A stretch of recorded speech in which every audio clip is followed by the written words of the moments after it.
guys, welcome back to my channel. Today's video is all about high-end makeup, specifically the high-end makeup I actually think is worth the price tag. I love testing out any makeup, drugstore or high-end, but when it comes to high-end makeup, I am very picky. If I'm going to be spending a lot more money on a makeup product, it had better be something special. So I've gone through my collection. I've selected just a handful of products that I do think are very special or worth it. These are the products I don't think necessarily have a dupe at the drugstore, and they're things that if I lost them, I would go out and repurchase them. But I'm only sharing the best of the best. I limited myself to one item within each makeup category, and there's even a couple categories that didn't have a product that made it into this video. So I have a concise little list. Before we jump into it, special welcome to any new visitors here. Hope you enjoyed this video. If you do, please stick around and hit that subscribe button, ring that notification bell, or click the notification bell. I don't think it dings when you ring it, does it? That way you can be notified every time I upload a new video.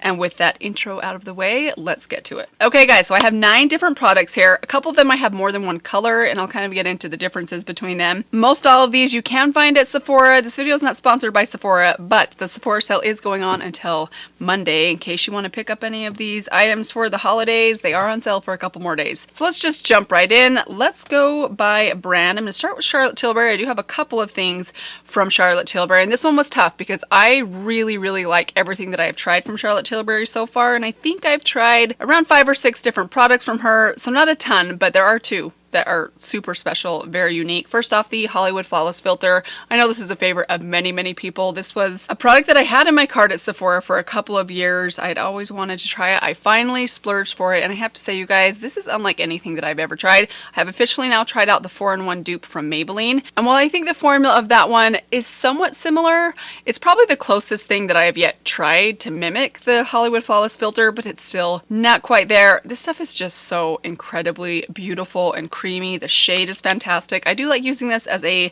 liquid highlighter more than anything. Here's a little swatch on the back of my hand. This stuff is just so luminous and beautiful and reflective, but it's not glittery in any way. It just looks stunning and glowy and glossy and glassy on your skin. I love this as a liquid highlighter. I am wearing it on my cheeks today. I'm sorry, I'm having a really bad skin day today, so maybe ignore this little spot right there. Let's try this side. But even on a bad skin day, this stuff looks amazing, and it is very pricey. I think the full-size bottle is around $50. You can get a smaller bottle, which was not the case when I purchased mine about a year and a half, 2 years ago. So I would say if you use this as a liquid highlighter, you could probably go for the small bottle. I imagine I won't go through this anytime soon, even with me trying to use it more often lately. I just use such a small amount of this that I imagine this is going to last me a lifetime. Beautiful product. Beautiful packaging. By the way, I use the shade number 2, and I love it so much. If I lost this, I would literally go out the next day and buy it again. Even though I don't use it every day, I just can't not have this in my collection because it's one of my most special products. Also from Charlotte Tilbury, I had to go with the Charlotte Tilbury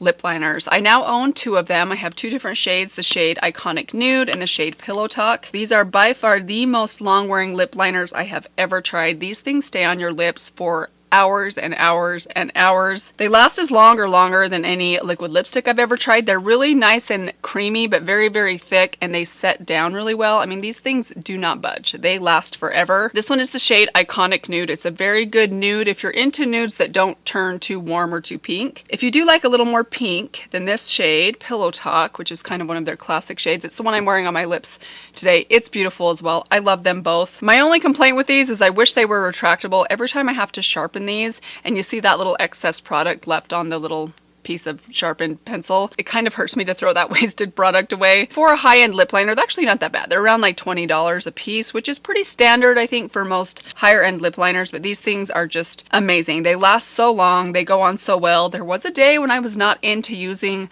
lip liners, but I have come to really rely on a good lip liner, especially as I get a little bit older, and I feel like I'm losing some of the plumpness in my lips. A lip liner helps me to hold on to that last little bit of like lip that I have left. I just think it makes such a big difference, and whether I'm applying lipstick on top or just a clear or colored gloss, this stuff works incredibly well.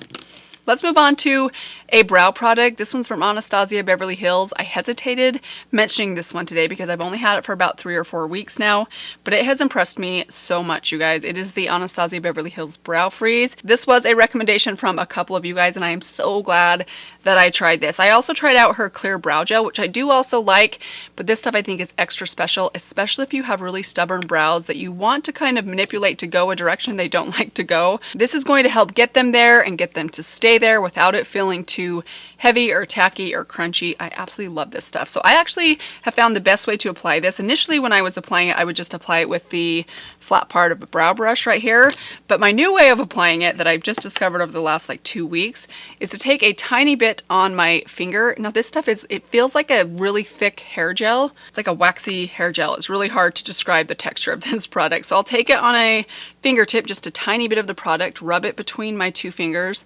Let's just add a little bit more into my brows. I don't really need to, but then I'll just wipe it onto my brows like that. And then I will take a spoolie and just brush it upright, and then it will set down.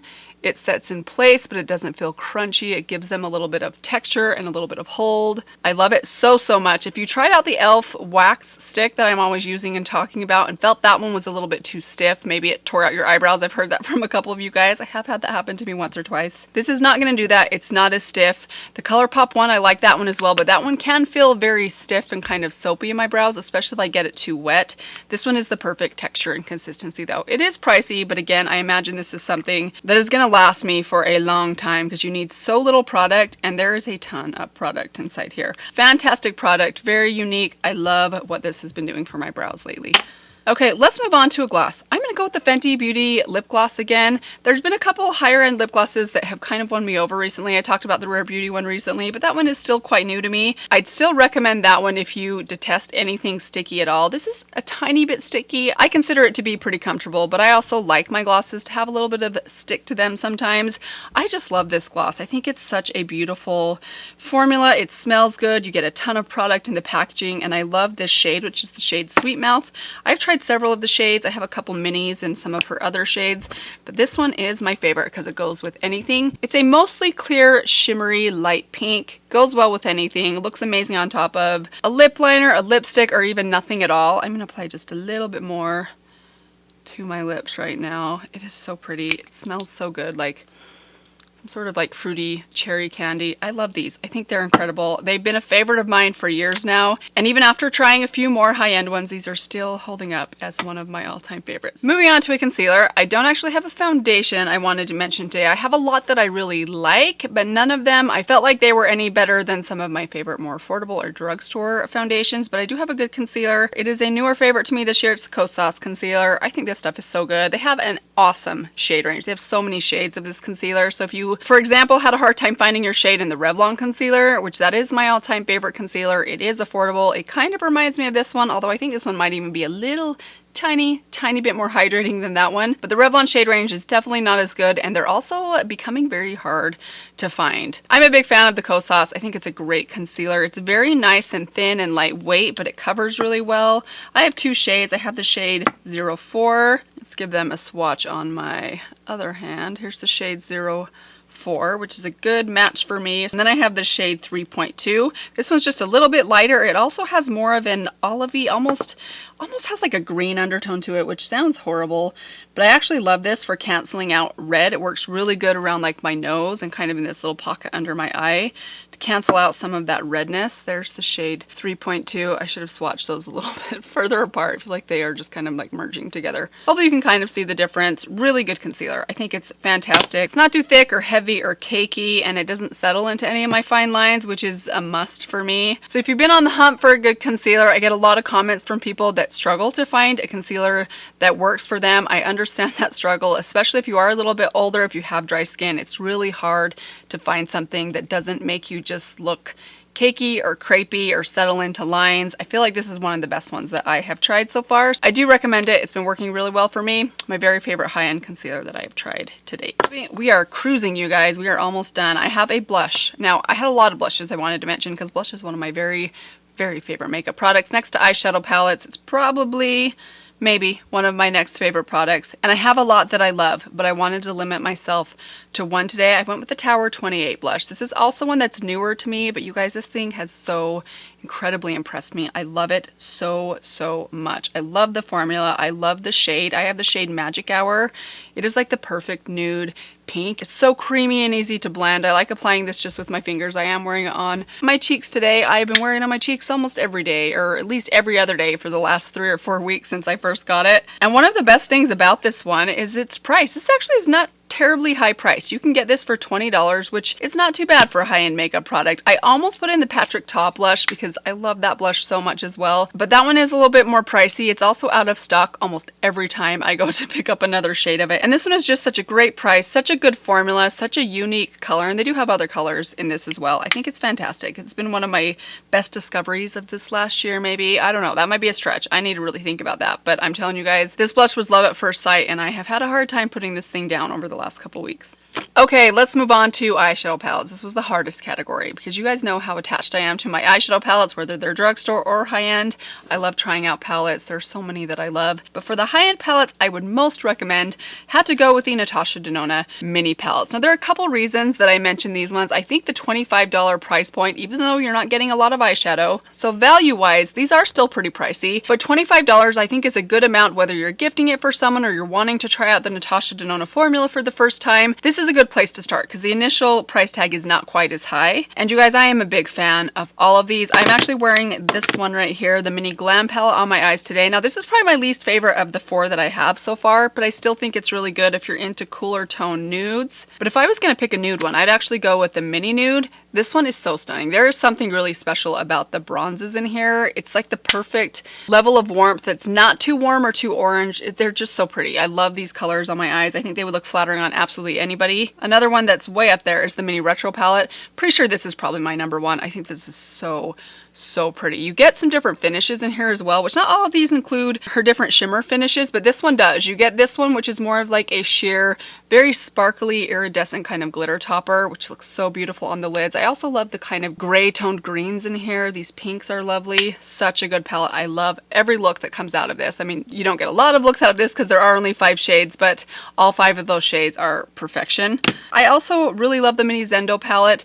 This one's really fun. It's much more colorful. The pinks are a little bit brighter. This silver is more reflective and bright and vibrant, but it's a really pretty one as well. You guys know I'm a big fan of the Natasha Denona eyeshadow formula, but her palettes are so expensive. Even her mid-size palettes are still $65 a piece, which I know that's a big chunk of money for people to splurge on. So I think these are a good option if you're wanting to dip your toes into Natasha Denona's eyeshadows, maybe for the first time or as a gift. Moving on to a bronzer, I had to go with the Hourglass bronzer. I have this shade Luminous Bronze Light, which is such a good warm bronzer for me. It is the bronzer that I'm wearing on my cheeks today. I have another shade of this in Diffused Bronze Light. That one's just a little bit cooler, a little bit deeper than this one right here. So their bronzers and their blushes I think are fantastic. I'm actually not a big fan of like the multi-face palettes. I really just like their bronzers and their blushes so far. I'm not a huge fan of their setting powders or highlights, at least not so far, but these bronzers are really great. They are very pricey, but you get a ton of product inside these bigger ones. In fact, I would say if you have a pretty big bronzer collection, maybe you're looking for something a little bit smaller, a little bit more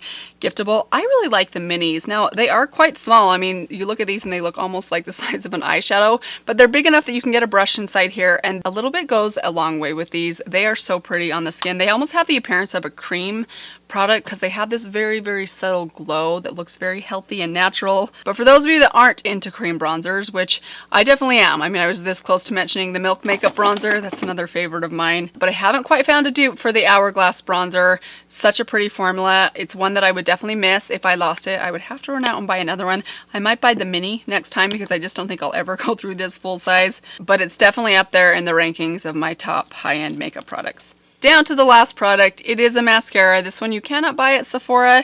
It's the Thrive Cosmetics Liquid Lash Extensions Mascara. This has trumped any mascara that I have ever tried that is more high-end. I do have others that I really like. I still really like the It Cosmetics Superhero Mascara. That one's way up there. But if I could only pick one, this would be the one I would have to pick. This is such a workhorse mascara for me. This is my second tube and I'm just about ready to buy a third. I'm trying really hard to get this one to last a couple more months. I want to buy another one in early spring when baseball season starts, because that is when I need this mascara. It is the most water resistant mascara, or I should say watery eye resistant mascara that I've ever tried. If you have eyes that kind of weep or water, especially if you're outdoors, maybe watching a soccer game or a baseball game, or taking pictures outside in the cold and the wind, this stuff is the best. It does not come off as long as I don't pinch at my eyelashes. If I just kind of wipe my eyes when they get a little bit watery, this stuff will last forever. But considering how budge proof it is on me, it is so easy to remove. It's quite the experience. I say this all the time, but if you've never tried out the Thrive Cosmetics mascara, it's such a cool mascara to take off. And that, you guys, is it. Those are all the high-end makeup products that I think are worth the price. If I was to lose all of my high-end makeup, these are the products I'd probably go out and buy very first. I hope you guys enjoyed this one. I hope it was helpful for you. I would love to know your thoughts on any of the products that I included or did not include today. Let me know down below. I'd love to hear that as well. But that's all I have for you guys today. Thank you guys again for stopping by. Hope you guys are all doing well. Let me remind you one more time, if you have not yet subscribed, make sure that you do that before you leave, and I will see all of you in my next video. Bye!